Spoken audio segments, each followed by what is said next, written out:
سوال پروگرام میں بات ہو رہی ہے 18ویں ترمیم کی، جس کو آج ہی قومی اسمبلی نے منظور کیا ہے۔ نصیب بھٹا صاحب، پاکستان مسلم لیگ نواز نے اس ترمیم کے ذریعے کیا کیا ہے کہ چھوٹے صوبے جو ہیں ان کو مزید اختیارات ملیں گے اور ان کے حقوق بھی ملیں گے؟ آپ اس ترمیم کو کس نظر سے دیکھتے ہیں اس حوالے سے؟ یہ دیکھیں، یہ تو کافی دیر سے یہ ایک تشنگی سی تھی صوبوں کی، اور اس میں خاص طور پہ بلوچستان کے اندر آغاز حقوق بلوچستان کا جب مرحلہ آیا تو اس وقت بھی جب ایک کنسنسس کے ساتھ ہم نے ایک قرارداد پیش کی اور وہ پاس بھی ہوئی پارلیمنٹ نے جوائنٹ سٹنگ کے اندر، تو پھر بھی بلوچستان کے اندر کچھ ایسی آوازیں اٹھ رہی تھیں کہ جی یہ تو ایک اشک شوئی کی گئی ہے، یہ تو ہمیں بھیک دی گئی ہے، یہ کیا گیا وہ کیا گیا، اصل کام کرنے والا نہیں کیا گیا۔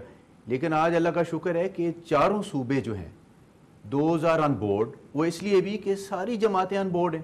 14 میجر پارٹیز اور کمپوننٹس جو ہیں وہ پاکستان کی پارلیمنٹ کے اندر جو موجود ہیں، انہوں نے اس کے اندر پارٹیسپیٹ کیا ہے، ڈیلیبریٹ کیا ہے، اپنے لوگوں سے پوچھا ہے، 9 ماہ اس کے اندر انہوں نے ارکریزی کی ہے، اور ultimately they have come to a consensus. کچھ ایسی باتیں بھی ہوئی ہیں جہاں پہ فرض کریں کسی کو تھوڑا سا ڈسینٹنگ نوٹ کسی جگہ پہ دینا تھا تو وہ بھی دیا ہے لوگوں نے اپنا۔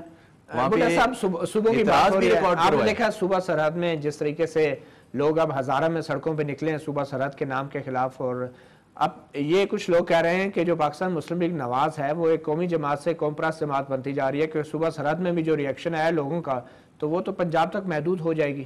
میرا خیال ہے کہ یہ جو ریئیکشن ہے صوبہ سرحد کے اندر، یہ ایک نیچرل ریئیکشن ہے، اس لیے کہ جب بھی نام کی تبدیلی کا مرحلہ آیا ہے تو اس کے اندر کچھ نہ کچھ ایسے وہاں پہ ایتھنک بنیادوں پہ یا لنگوسٹک بنیادوں پہ کچھ معاملات ایسے ہیں، جیسے ہزارہ ڈویژن ہے پہلے کب آیا اور جیسے آپ نے کہا جب بھی نام کا مسئلہ ہے، پہلے یہ تو پہلی مرتبہ ہے صوبے کے نام کے حوالے سے اتنا بڑا؟ نام کا مسئلہ پہلے بھی ایک دفعہ آیا تھا میرا خیال رائٹ ان دی بگننگ، کہ جب پختون والوں نے کہا تھا کہ اس کو پختونخوا بنایا جائے۔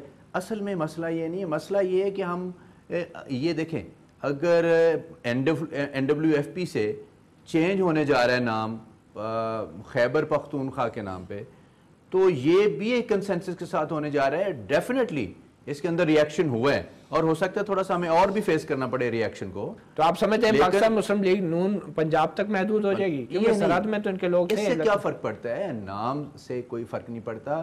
نام جو ہے this is the choice of the people of that particular province, but at the end of the day یہ ہماری جو سیاست ہے وہ نام کی بنیاد پہ نہیں ہے، ہماری سیاست تو اصولوں کی بنیاد پہ ہے۔ بالکل صحیح۔ اور پہلے بھی ہم نے جب یہاں پہ الیکشن لڑا ہے 2008 میں، آپ کو تو یاد ہوگا کہ میاں صاحب جب تشریف لائے ہیں پاکستان کے اندر تو اس وقت تو ان کو اپنے امیدوار بھی کھڑے کرنے کی موقع نہیں ملا۔ بالکل صحیح۔ وسیم سجاد صاحب، بات یہ ہے کہ یہ کہہ رہے میاں صاحب اصولوں کی سیاست کرتے رہے ہیں، نام میں کچھ نہیں رکھا۔ بات ہو رہی تھی صوبائی خود مختاری کی، آپ کچھ ذرا وضاحت کر سکیں گے کہ چھوٹے صوبوں کو اس 18ویں ترمیم میں کیا دیا گیا ہے؟ اس میں جی یہ معاملہ بہت عرصے سے چلا آ رہا تھا، اور چھوٹے صوبے بالخصوص میں کہوں گا فرنٹیئر سے اور بلوچستان سے یہ ڈیمانڈز آ رہے تھے کہ زیادہ خود مختاری دینی چاہیے۔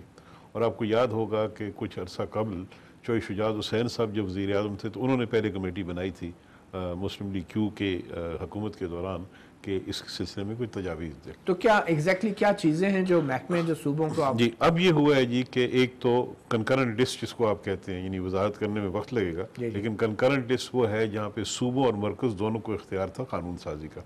اب وہ کنکرنٹ لسٹ ختم کر کے وہ جو محکمے ہیں وہ صوبوں کو منتقل کر دیے۔ مثال کے طور پہ آئلی قوانین کا جو شعبہ ہے وہ اب صوبوں کے پاس اگر چلا جاتا ہے، جس میں شادی بیاہ اور دوسرے قوانین ہیں، اگر ایک صوبے میں شادی سے متعلق صوبائی اسمبلی ایک قانون منظور کرتی ہے، دوسرے صوبے میں دوسری، تو کیا اس کا یہ مطلب ہوگا کہ ایک صوبے کا فرد جو ہے وہ دوسرے صوبے کے فرد کے ساتھ جو ہے وہ اس کے شادی بیاہ کے معاملات میں کچھ پیچیدگیاں پیدا ہو سکتی ہیں جی؟ اور یہ جس نظام میں یہ ہوتا ہے، مثلا امریکہ میں یہ ضرور ہے کہ اگر ایک صوبے کا ایک قانون ہے دوسرے کا دوسرا ہے، کچھ مراحت وہاں ایک صوبے میں مل سکتی ہیں دوسرے میں نہیں مل سکتی۔ کئی صوبے ہوتے ہیں جہاں پہ شادی ہو سکتی ہے، کئی صوبے میں ان حالات میں شادی نہیں ہو سکتی۔ تو یہ معاملات آ سکتے ہیں، اس قسم کے مشکلات آ سکتی ہیں۔ بہت شکریہ وسیم سجاد صاحب۔ مجھ سے بریک لیتے ہیں اور بریک کے بعد ہم اپنا آخری سیگمنٹ شروع کریں گے، سوال کا سیگمنٹ بھی ایک چھوٹی سی بریک کے بعد۔